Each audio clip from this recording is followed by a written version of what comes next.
ओम शांति। तो भोग की विधि एवं विधान में हम देख रहे थे भोग जो समय पर अर्थात कि जिस अकेजन पर लगाते हैं उसमें क्या स्पेशलिटी होती है। तो श्राद्ध के निमित्त भोग में खीर पूरी अवश्य रखें। जब एडवांस पार्टी निमित्त भोग करते हैं तब भी खीर पूरी अवश्य रखें। श्री गणेश चतुर्थी भोग में मोदक अवश्य रखें। मोदक का रहस्य भक्त श्री गणेश जी को मोदक अवश्य स्वीकार कराते हैं। उसका आध्यात्मिक रहस्य इस प्रकार है। मोदक शब्द लड्डू का भी वाचक है तो खुशी प्रदान करने वाली वस्तु का भी।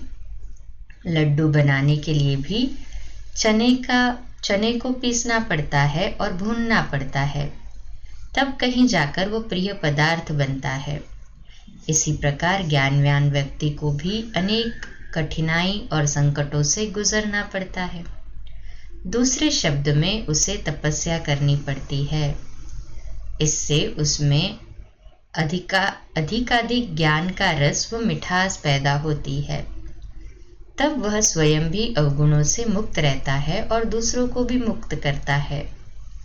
लड्डू ज्ञाननिष्ठ ज्ञान रस से रिक्त स्थिति का प्रतीक है और ज्ञान द्वारा प्राप्त मुक्त अवस्था का प्रतीक है। फिर नवरात्रि निमित्त भोग में गरबा रखा जाता है। भोग के पश्चात उसे जलाया जाता है। अष्टमी को शाही भोग मम्मा तथा दादियों के प्रति। नवरात्रि के दिनों में विविध भाषाओं की आरती रख सकते हैं और नवरात्रि के रंग अनुसार उत्सव को मना सकते हैं। जैसे कि उस रंग का पदार्थ बनाना, ये उस रंग का भोग का रुमाल रखना। तो अलग अलग भाषाओं से नवरात्रि के अलग अलग कलर्स जो प्री डिस्टाइंड है। तो पहला गुजराती भाषा और उस दिन सफ़ेद कलर, फिर दक्षिण भारतीय लाल कलर, तीसरा पंजाबी रॉयल ब्लू, चौथा यूपी पीला, पांचवा मलयाली ग्रीन, छठा सिंधी ऑरेंज, सातवां मारवाड़ी ग्रे, आठवां ओडिशा पिंक और नाइन्थ है महाराष्ट्रियन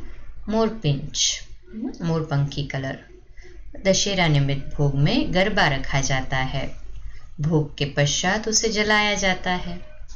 तो गरबा का रहस्य, हम अज्ञान की काली रात को आत्मा का दीपक जलाए उमंग उत्साह का घृत डाले और जीवन को सकारात्मक मूल्यों से रोशन करें। संगम युग पर शिव बाबा ने कन्याओं और माताओं पर इस जिम्मेवारी का कलश रखा। माताएं निमित्त बनी असुरी प्रवृत्तियों का संहार कर स्वर्ग का द्वार खोलने के। तो ये कलश भोग में रखा जाता है।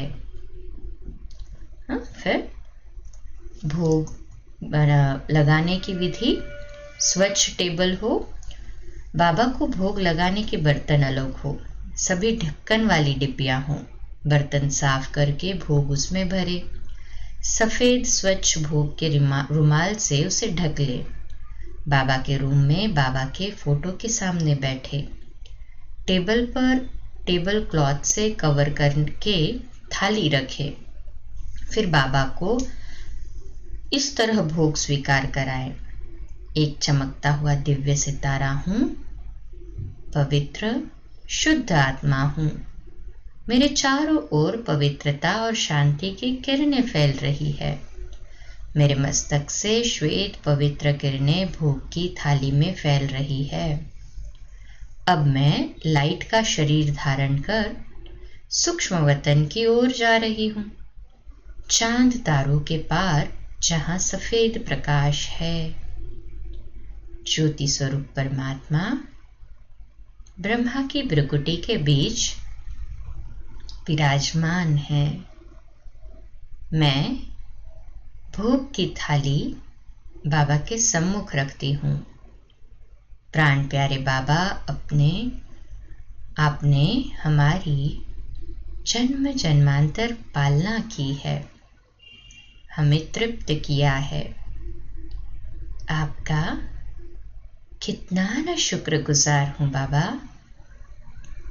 अब मैं आपके सम्मुख भोग लेकर आई हूँ। मीठे बाबा, आप ये भोग स्वीकार करें।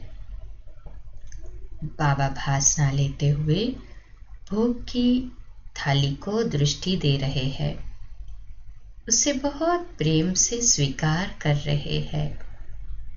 बाप दादा के हाथों से निकली शीतल किरणें मेरे चारों ओर फैल रही है। दिव्य किरणों से आलोकित इस भोजन के कण कण में परमात्मा शक्तियां भर रही है। इस प्रभु प्रसाद को स्वीकार करने वाली आत्माओं की बुद्धि स्वच्छ होती जाएंगी। तन मन के कलह कलेश नष्ट होने लगेंगे। कर्मेंद्रियां शीतल हो जाएगी। लाइट का शरीर स्थूल शरीर में मर्ज हो गया। वाह बाबा वाह, वाह मेरा भाग्य वाह। ओम शांति। तो इस तरह से बाबा को बड़े प्यार से भोग स्वीकार कराएं, सूक्ष्म वतन में विजुअलाइज करते हुए। अच्छा, इसी को कल कंटिन्यू करते हैं। ओम शांति।